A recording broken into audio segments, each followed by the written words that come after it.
Hello there. Welcome to Allen Rapid Dry. I am Greg Allen, the owner of the company, and this video is for new hires who are hired on as assistant technicians or helper technicians, etc. You will be assigned a lead technician who you will work for directly on the van, and he will guide and direct what you will need to do on the job. I'm going to first share with you just some basic fundamentals of what we do and why we do it. Okay, so you'll have an understanding, at least from my perspective, going in, even before you come to work.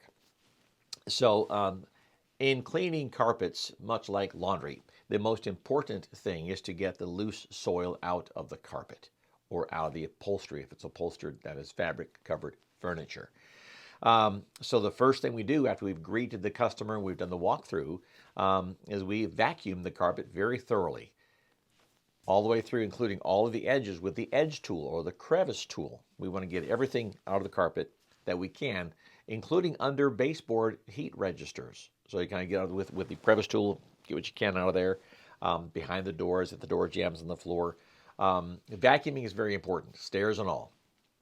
And once we have vacuumed the carpet, then we pre-treat it with what we call pre-spray. And that is the spray solution you'll see the technician spraying into the carpet, basically the detergent. That is then followed up by scrubbing the carpet. And there are a couple of different scrubbing devices, one of which is an Auric XL Orbiter. That is a machine that has a green brush about 12 inches in diameter on the bottom of it. And your handles are here, kind of scrubbing it, and the brushes are on the floor, scrubbing the carpet. We also use a counter-rotating brush, which is called otherwise CRB for short. That is two side-by-side bristle bars, each of which are 10-inch long. Each has about 15 or 20,000 white nylon bristles. And the brush is counter-spin. That also is a scrubbing tool, and we use that for different purposes. Once we've scrubbed the carpet, then we use a carpet wand, which is a tool that has a long tube going all the way down to the carpet, and then there's a wand head. That is what we're using to spray water into the carpet and extract. My motions are as if I'm doing it, forgive me.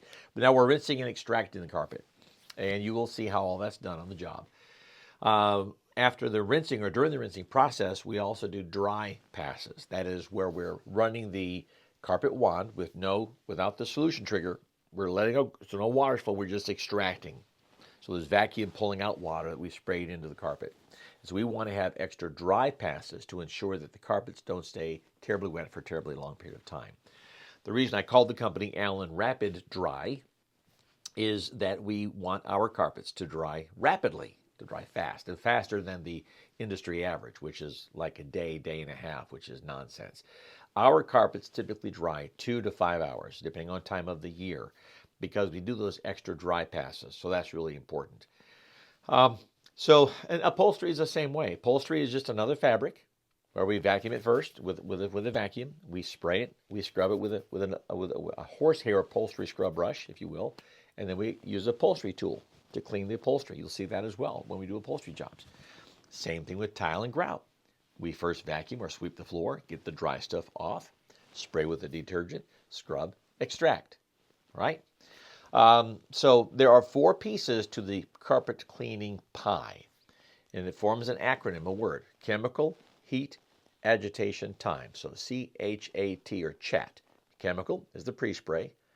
Heat is the hot water that comes out of the van, the truck mount. We'll call it a truck mount because it's mounted into the truck. You'll see that. Agitation, which is the scrubbing portion.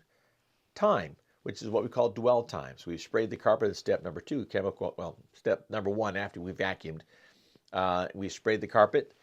The dwell time is the amount of time that it takes, that we allow it for the chemistry to react to the soiling. So that's happening while we're scrubbing. By the time we're rinsing, it will have had about 10 or 15 minutes of dwell time for the chemistry to react and for the carpets to come out nice and clean. Hope that makes sense. So, okay, I'll cut this short. You'll be on the job. You'll be, in most cases, driving with the technician, with the lead technician in the van together as a team, going from job to job to job. Sometimes I may ask that you just meet your lead technician at the job site.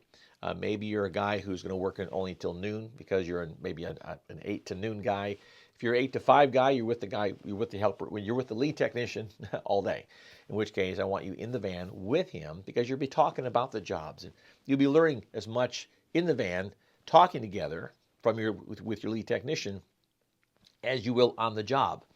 If you just show up at the customer's house, you're basically not getting any of that sort of conversational interaction learning between jobs, right? So, but essentially, you'll both greet the customer, and at some point, your lead technician will say, okay, go grab the vacuum cleaner. And you will know what a vacuum cleaner is. He'll show you what those tools are on the van. You'll go grab it. You'll start vacuuming. While you're vacuuming, now that's happening, he's out there bringing in the carpet wand, maybe both wands, the main one for the floor, the one for the stairs. He's bringing in the solution hose, which is a narrow blue hose. Sometimes it's orange that the water flows through. He's setting up the vacuum hose, which is the larger 2-inch hose. On these vans, it's red.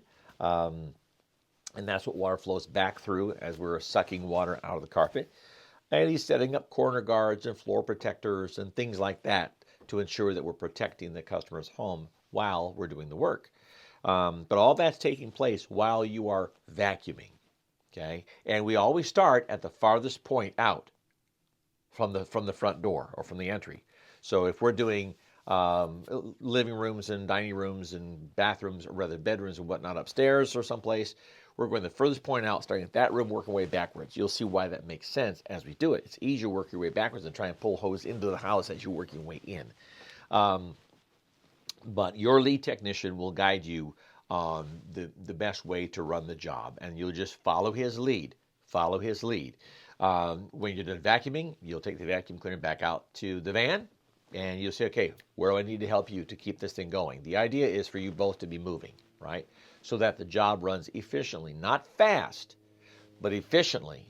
We don't want to waste time by going too slowly, but at the same time, the vacuum cleaning must be getting done so that the other technician, the lead technician, can then start spraying. Even if you're still vacuuming other rooms, you've got the farthest point out done. He's spraying and starting to scrub those rooms while you're still vacuuming downstairs maybe now, because you've done the upstairs, now you move downstairs, or whatever direction your lead tech has given you. But and then when you're done vacuuming, you take the vacuum out, you dump the vacuum cup into a trash bag. He'll show you all that. You're wiping down your tools as you would finish using them so that they're clean going into the next customer's home. But all that stuff you'll learn on the job. But I just wanted to share this with you. Those are basically the basics of what you'll be doing. He will at some point, maybe even on the first day, show you how to use the wand and kind of get you going as far as how you're going to use the wand. He'll set the pace for you, how fast you should go, or how slow, what have you.